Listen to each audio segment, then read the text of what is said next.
இசைவாணின்னு ஒரு பொண்ணு இருக்குன்னு தெரிஞ்சது. அந்த பொண்ணு ஒரு கானா சிங்கர்னு தெரிஞ்சது.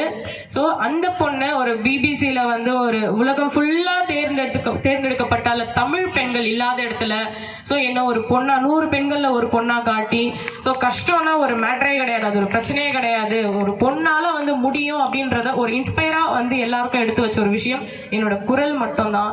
அதனால நீங்களும் சரி எந்த ஒரு விஷயத்துக்காகவுமே வந்து ஜஸ்ட் நீங்க பயப்படாதீங்க.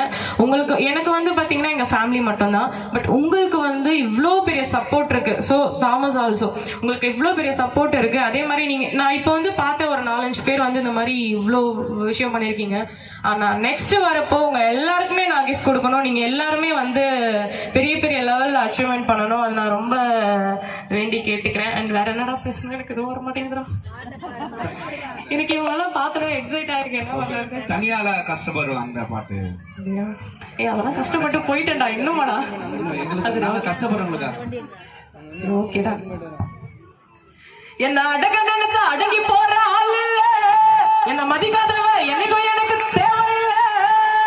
பொம்பளை பொண்ணு என்னை கேவலமா பார்க்காத, நானும் பாட வந்தா வயிறெறிஞ்சு சாவாத, கெட்ட புத்தி வச்சுக்கன்னு என் கூட நீ சுத்தாத, முன்னாடி சிரிச்சு பேசி எப்ப பேக் ஸ்டாபே பண்ணாத, தண்ணி காட்டு ராணியா நான் பாட வந்த கானா, தலக்கண எனக்கு இல்ல வளர்ந்து வருவன் தானா, 1000 பொண்ணுண்ட பார்த்து வந்த நானு, எனக்கு பின்னாடி பேசுனவன விட்டுட்டா பொண்ணு, பச்சை கல்லு மூக்குத்தி மஞ்ச தண்ணி ஆரத்தி, மச்சா இப்போ மாப்பிள்ள பொண்ணு புள்ளியந்தோப்புல நிக்க வச்சு ஆலங்காட்டு தக்கா தக்கா மேலும் காட்டு, 10 ரூபா மாலை போட்டு சுத்தி வச்சு கோலம் காட்டு, ஊறப்பட்டு மின்னுக்கெல்லாம் நடந்து வர்றா கல்லக்கெல்லாம், என்ன இல்ல கருக்கெல்லாம் வரப்ப நிக்காத, கற்பூரம் பத்த வை பூசணிய சத்தி வை, எங்க பாட்ட எத்து வை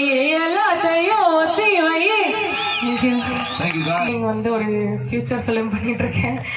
அண்ட் அது என்னன்னா ஒன்றும் இல்லை, என்னோட ஸ்டோரியை நானே பண்ண ஒரு டேரக்டர் வந்து கேட்டார், பெரிய ஒரு டேரக்டர். ஆமா, ஒரு பொண்ணு வந்து இன்ஸ்பயரா இருக்கிறது தான், பட் ஹீரோயிசமே கிடையாது அந்த படத்துல. அதனால நான் கொஞ்சம் ஓகே சொல்லிட்டேன். ஸோ அந்த ஒரு விஷயம் தான். And thank you so much. எங்களுடைய பிள்ளைங்களுக்கு ஒரு சில அவார்ட்ஸ்.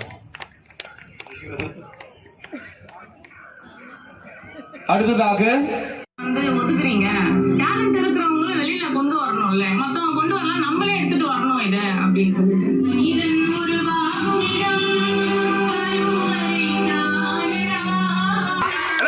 பலத்த கைதட்டலோட எந்த இடத்துல உங்களுக்கு மறுக்கப்பட்டதோ அந்த இடம் இப்போ உங்களுக்காக காத்திருக்கேன்.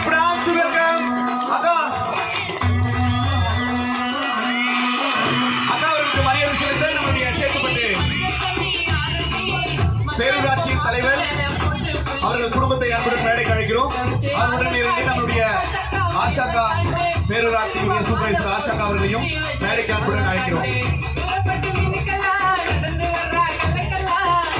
பேரூராட்சியின் தலைவரையும் அழைக்கிறோம்.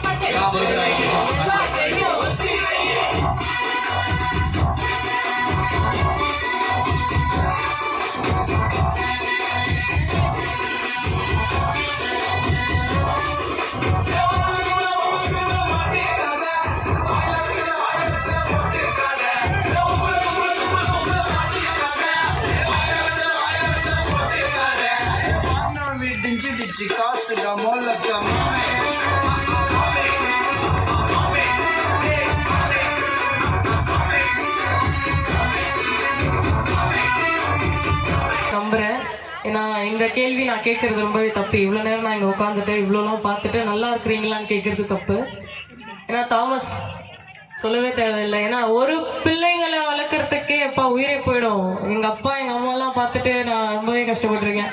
ஸோ இவன் இவ்வளோ பேரை வந்து அவன் வந்து கோஆர்டினேட் பண்ணி பண்ணுறது எப்படி பண்ணுறாங்கன்னு எனக்கு தெரியல.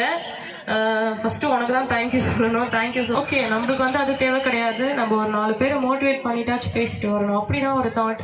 ஆனால் இங்கே வந்து பார்த்தேன், எனக்கு என்னடா இது இந்த ஃபர்ஸ்ட் காஸ்ட்லெஸ் கலெக்டிவ்ல ஒரு ஸ்டேஜில் ஏறின மாதிரியே ஒரு ஃபீல் எனக்கு. ஏன்னா அப்போ இப்படி தான் இருந்து இவ்வளோ பெருசாக இருந்துச்சு. அண்ட் அதுக்கப்புறம் நினைக்கிறேன், ஏன்னா இங்கதான் பண்ணணும்ல ஒரு சில விஷயங்களை ஒரு சில இடத்துல பேசணும். ஆனா இதை நான் கண்டிப்பா பேசி ஆகணும். அந்த மாதிரி ஒவ்வொருத்தரையுமே நான் வந்து ஒரு தாவிதா தான் பாக்குறேன். அதுவும் இல்லாம ஒரு விடுதியில வந்து நானே வந்து ஹாஸ்டல்னாலே பயந்துருக்கேன். சின்ன ஹாஸ்டல்ல என்ன வேணும் அப்படின்ற மாதிரி இருந்தது. ஸோ தாராளமாவே ஹாஸ்டல்ல சேர்த்து விடலாம். வீடு விட இது ரொம்ப சேஃபா இருக்கும்னு நினைக்கிறேன் நான். ஆக்சுவலி நம்ம வீட்டுல ஒரு பிள்ளைய வளர்க்கறத விட இங்க ரொம்ப சேஃபா இருக்கும். ரொம்ப ஒரு சந்தோஷமான விஷயம். எனக்கு என்னமோ இன்னைக்குதான் என்னடா பண்ண என்ன வந்து நீங்க செலக்ட் பண்ணி கூப்பிட்டதுக்காக ரொம்ப தேங்க்ஸ் தாமஸ். நீங்க வருஷம் வருஷம் நான் வரணும்னு ஆசைப்படுறேன். நெக்ஸ்ட் இயர்லாம் வந்து நானாவே விருப்பப்பட்டு வரேன். என்ன ஒரு ஸ்கில்லா இருந்தாலும் எனக்கு அது பிரச்சனை இல்லை.